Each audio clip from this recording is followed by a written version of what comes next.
the devil and demonic spirits. They are unclean because they induce people to iniquity, to uncleanness. An unclean spirit can only produce outward realities of uncleanness, the life of iniquity. They are sponsored.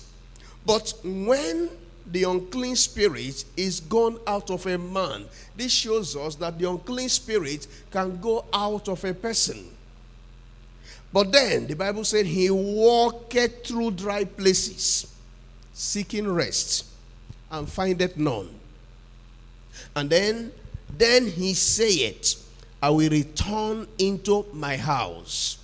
I want you to understand here that the unclean spirit cannot find rest outside of the mortal body, because spirits cannot transact upon the earth except they find a body. So until they find a body, they are not at home. That is why he says here, I will return into my house from whence I came out.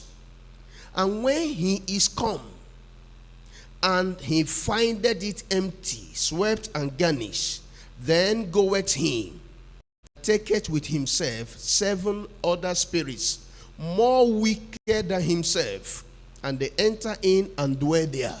And the last state of that man is worse than the first. The Bible is giving us here a summary of the operations of the devil. And we need to know that the devil is at work in the world. And the devil is at work with demonic spirits that he succeeded in deceiving. These demonic spirits are fallen angels that this devil deceived. And they are at work with him upon the earth against the life of men, against destinies. I want to show us some of the work or some of the activities of these demonic spirits in Ephesians chapter 2. Ephesians chapter 2. Ephesians is written to believers, people that are born again. And look at what the apostle was telling them by the Spirit of God. Look at verse 1. Ephesians 2 verse 1. And you hath he quickened, who were dead in trespasses and sins. So he's talking to people that have been redeemed from the works of sin, works of darkness. And you hath he quickened. Their spirit has come alive. Because as long as a man is in his unredeemed state, the spirit of that person is dead. It is cut off, separated from God. It has no interface with God. At that time, the person does not find interest in the things of God, because he's disconnected from it. But when that person is quickened, it is like a child that is born into the world. That is why we talk of being born again. But look at verse 2. He was not telling us what happened in their life before. He said, wherein in time past, that is before they were born again, ye walked according to the course of this world, according to the prince of the power of the air. To bring clarity to it, he says, this prince of the power of the air I'm talking about, he is the spirit that now walketh in the children of disobedience, among whom also we all had our conversation in times past. What is the reflection or the evidence of the life being induced by these spirits? He said, we had our conversation in time past in the lust of the flesh, the desires of the body, fulfilling the desires of the flesh and of the mind. And we are by nature the children of wrath. So we discover here that these fallen spirits induce men to sinful pleasures. And these spirits inhabit the earth. If you see a picture of the earth as the Bible captured it in Revelation chapter 18, speaking to Babylon, which is like a picture of the world, in Revelation chapter 18, verse number 2.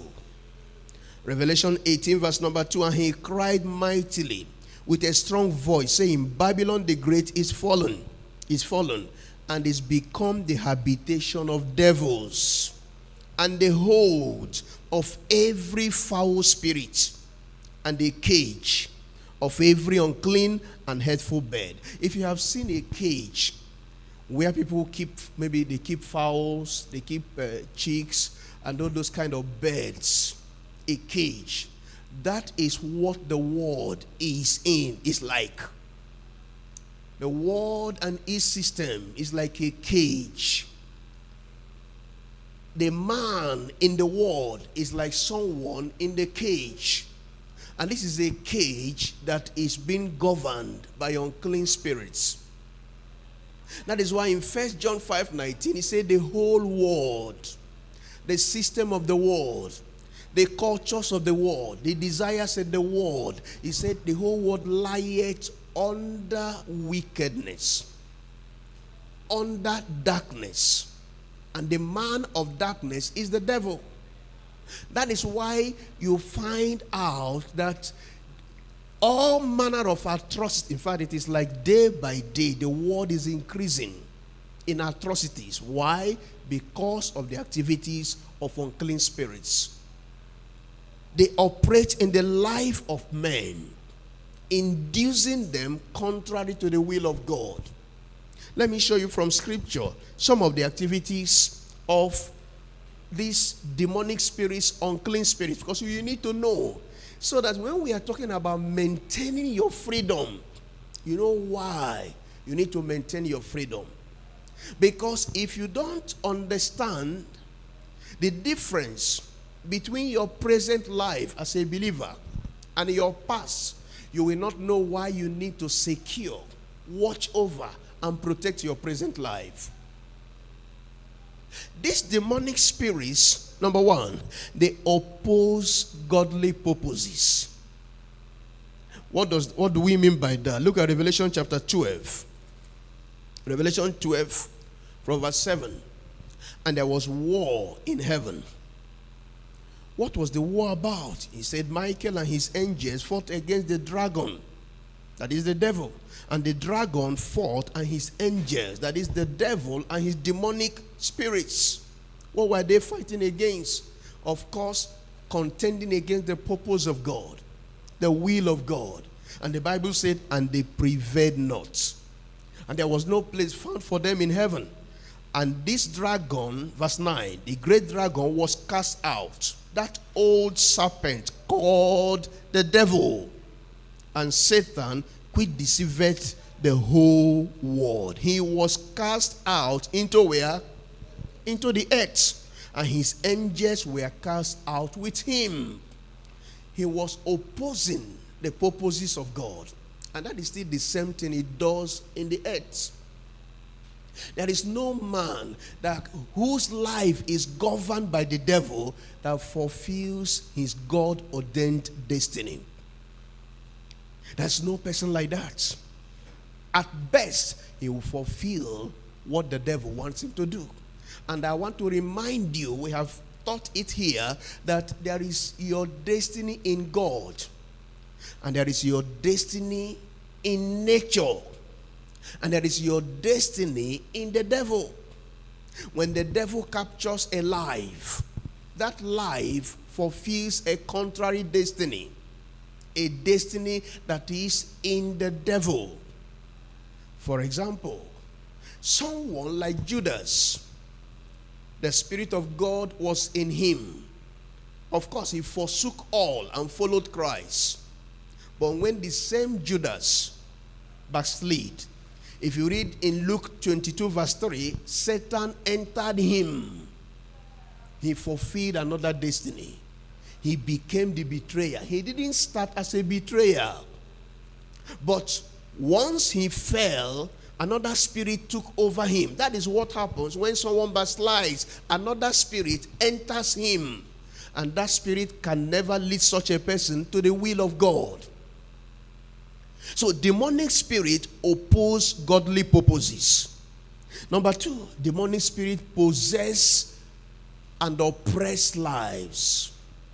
When we talk of possessing lives, we are talking about inhabiting such lives.